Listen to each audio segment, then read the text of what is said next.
მოგესალმებით, მივესალმები რადიო კახეთის ხმის და Facebook გვერდის მსმენელებს, მე ჟურნალისტი მაკა ხაზიური ვარ. გადაცემა ღია ეთერი კვირაში ორჯერ გადის ეთერში და ჩვენ ვსაუბრობთ კახეთის რეგიონში მიმდინარე მოვლენებსა და მნიშვნელოვან საკითხებზე. დღევანდელ გადაცემაში გაგაცნობთ ყვარლის მუნიციპალიტეტის სოფელ ზინობიანში მოქმედი აგროტურისტული კომპლექსის ტერას ზინობიანის დამფუძნებელს ანა პაჭიკაშვილს, მას პინძელი დამსვენებლებს საოჯახო სასტუმროში განთავსებასთან ერთად გასტროტურიზმში ჩართვას და აპითერაპიას თავაზობს, რაც ფუდკრის პროდუქტების გამოყენებით სხვადასხვა დაავადებების მკურნალობას მოიაზრებს და ამაზე ანა თვითონ ვრცლად ისაუბრებს, რომელიც ხაზზე არის. მოგესალმებით, გესმით ჩვენი ხმა. დიახ, გამარჯობა, მოგესალმებით. მადლობა, რომ იღებთ გადაცემაში მონაწილეობას. დავიწყოთ საუბარი პირველ რიგში მოგვიყევით სოფელ ზინობიანის შესახებ, რა ისტორიას ატარებს და ვისაუბროთ, როდიდან დაიწყეთ ეს საქმიანობა.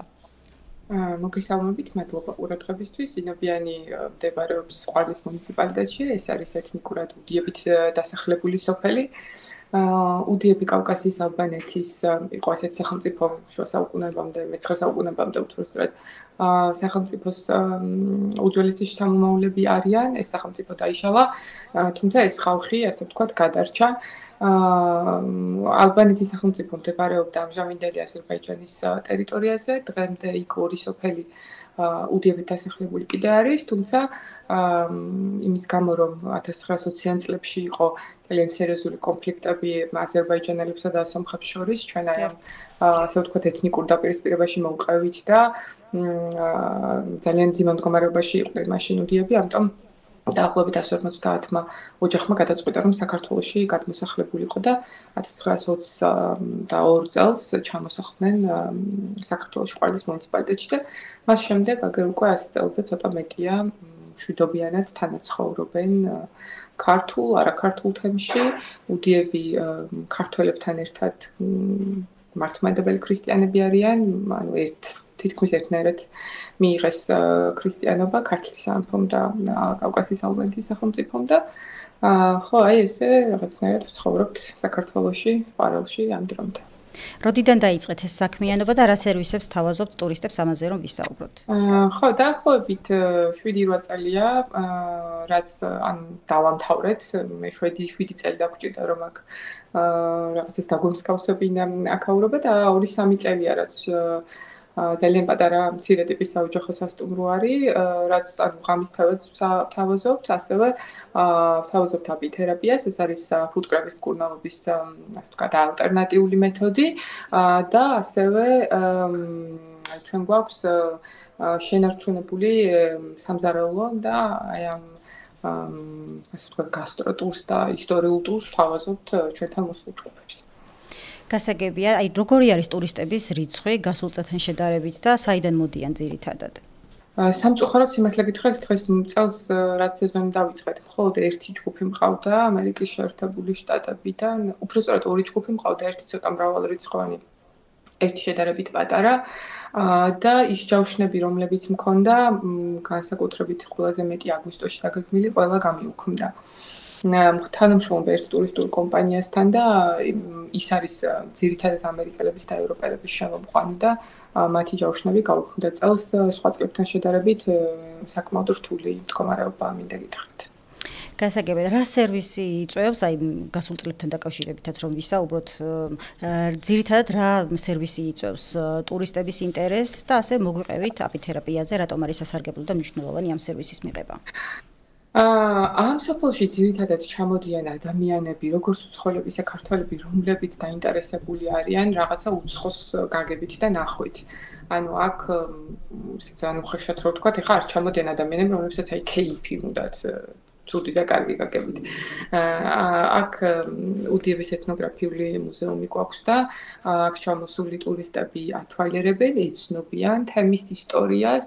ასევე ეცნობიან ჩემი აქ დაფუძნების და აქ გადმოსვლის შესახებ ისტორიას და აი ესეთი ტიპის კომუნიკაცია და ესეთი ტიპის ტურისტი მოდის მოკლედ აქ, რომელიც დაინტერესებული არის არა მხოლოდ იმით, რომ რაღაცა კერძები დააგემოვნოს და ასე შემდეგ, არამედ იმით, რომ რაღაცა ისწავლოს და შეიმეცნოს და აი ამ ტიპის ტურისტი მოდის და ხოლო აპითერაპია, ვინც დაინტერესებულია რაღაც ალტერნატიული სერვისებით და მცდელობებით, რომ რაღაცნაირად აი უფრო გამაჯანსაღებელ ბალნეოლოგიური გზით უმკურნალოს საკუთარი ჯანმრთელობას, ესეთი ტიპის ადამიანები მოდიან ჩვენთან. კი, აი, ცოტა მეტი რომ მოგვიყვეთ აპითერაპიაზე, ანუ როგორ ხდება, ასე ვთქვათ, ამ სერვისის მიღება. ანუ ჩვენ გვაქვს კოტეჯი, ამ კოტეჯში მოთავსებული არის ფუტკრის სკები. სკების ზემოდან არის ელექტროინჰალატორები დაალაგებული, დამონტაჟებული. და ეს ინჰალატორები სკაში არსებულ ჰაერს, რომელსაც ფუტკრები წარმოქმნიან ფრეთების ვიბრაციით და რომელიც ძალიან ბევრ სასარგებლო ნივთიერებას შეიცავს, აფრქვევს და ამის სუნთქვა შეიძლება დაახლოებით 10 წუთში უკვე ხვდება სისხლის მიმოქცევის სისტემაში და ძალიან კარგია სხვადასხვა ტიპის დაავადების პრევენციისთვის, ასევე იმუნიტეტისთვის და ასევე სასუნთქი გზებისთვის. ასევე ფუტკრების სკებზე ძილის თერაპიაც გვაქვს, ანუ ორი ოთახი არის კოტეჯში, სადაც ასევე სკების ზემოდან საწოლი არის დამონტაჟებული, სადაც შეგვიძლიათ რომ კარგ სუნში და ზუზუნში და ასე ვთქვათ, ცოტა ხანი დაიძინოს დამსვენებელმა. ეს თერაპია ჩვენ ვნახეთ, რომ გავრცელებული არის სლოვენიაში, პოლონეთში, უკრაინაში და იქ ძალიან ესეთი კარგი ბალნეოლოგიური მიმართულება აქვს ამ ტიპის ტურისტულ მიმართულებას და თუ გადავწყვეტეთ რომ იქიდან გამომდინარე რომ ყავდა ფუტკრები და ამის შესაძლებლობა გქონდა გადავწყვეტეთ რომ ჩვენს გვეცადა და ჩვენი მხარეც, ჩვენი სოფელიც და თვითონ ფუტკარიც რაღაცა სხვანაირი მიმართულებით წარმოგვეჩინა და ესეთი თერაპია მოკლედ.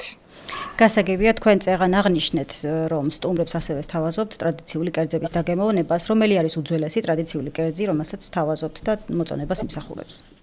ძირითადად ჩვენი სამზარეულოსთვის არის ფლავების კულტურა დამახასიათებელი, იმიტომ რომ სადაც ცხოვრობდნენ იქ მოყავდათ ბრინჯი, მოკლედ ძალიან დიდი მოსავალი ჰქონდათ ხოლმე ბრინჯის და აქაც რო გადმოვიდნენ სხვათა შორის ჭაობიანი ადგილი იყო და რაღაცა პერიოდი აქაც მოყავდათ. ამიტომ ძირითადად არის ფლავები, ორი ყველაზე ესეთი განსაკუთრებული ფლავი გვაქვს. ერთს ქვია ჭაინახუფი და ეს არის ერბოსა და წაბლის ფლავი და მეორე არის ფახლენხუფი, ეს არის ლობიოს ფლავი.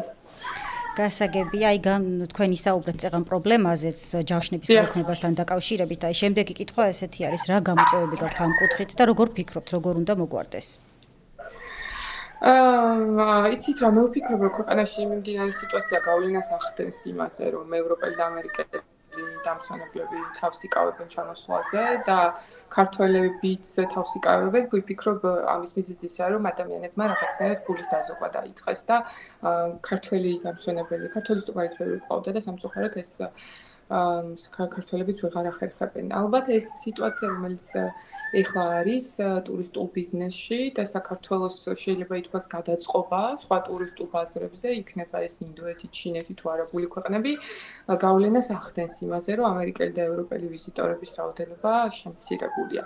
არანაირი საწინააღმდეგო არ აქვს, რა თქმა უნდა, სხვა ქვეყნის ტურისტების, უბრალოდ მათთვის დაუშვათ ღვინის კულტურა იქნება თუ სხვადასხვა ეთნიკური უმცირესობის გაცნობის კულტურა და რაღაცა მათი ინტერესის სფერო ესეთი ტიპის აგროტურისტული მიმართულებების მონახულება არ არის. ანუ ამას იმიტომ კი არ ვამბობ, რომ ცუდია პირიქით ბევრი ტურისტი, რომელი ქვეყნიდან ჩამოდის, კარგია, უბრალოდ ინტერესის სფერო არ არის მათი.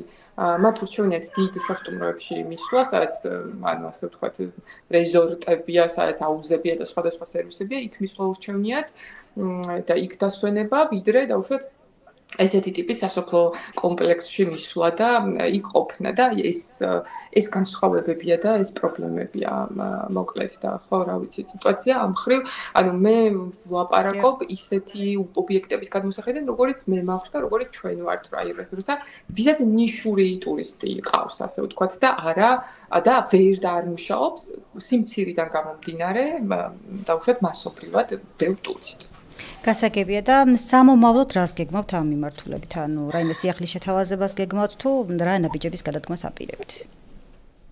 სიმართლე რო გითხრათ, სამომავლოდ ბევრი გეგმა მქონდა, თუმცა ეხა იმდენად ბუნდოვანია ყველაფერი რომ და მიჭერს გეგმებზე საუბარი, ხო, სამომავლოდ რაღაცა ღვინის დეგუსტაციის დამატება, კიდე სხვადასხვა სერვისის დამატება გვინდოდა აპითერაპიის კოტეჯში, მაგრამ ამ ეტაპზე სიმართლე გითხრათ, რაღაცა არსებული შენარჩუნებაზე უფრო ვართ ორიენტირებული, ვიდრე მომავლის დაგეგმაზე. ამიტომ ეხლა ძალიან გამიჭირდება გითხრათ სამომავლოდ რა დავგეგმავთ ან რა შეიძლება გავაკეთოთ. რამეს თომ არ დაამატებთ, დაგემშვიდობებით. არაფერს, დიდი მადლობა ყურადღებისთვის, რომ მუდამ ინტერესდებით ჩვენაირი ობიექტების მდგომარეობით.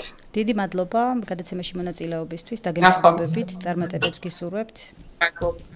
მე კი მაყურებელს შევახსენებ, რომ საუბრობდით ყვარლის მუნიციპალიტეტის სოფელ ზინობიანში მოქმედი აგროტურისტული კომპლექსის ტერას ზინობიანის შესახებ. ამ დროისთვის გემშვიდობებით მომავალ შეხვედრამდე.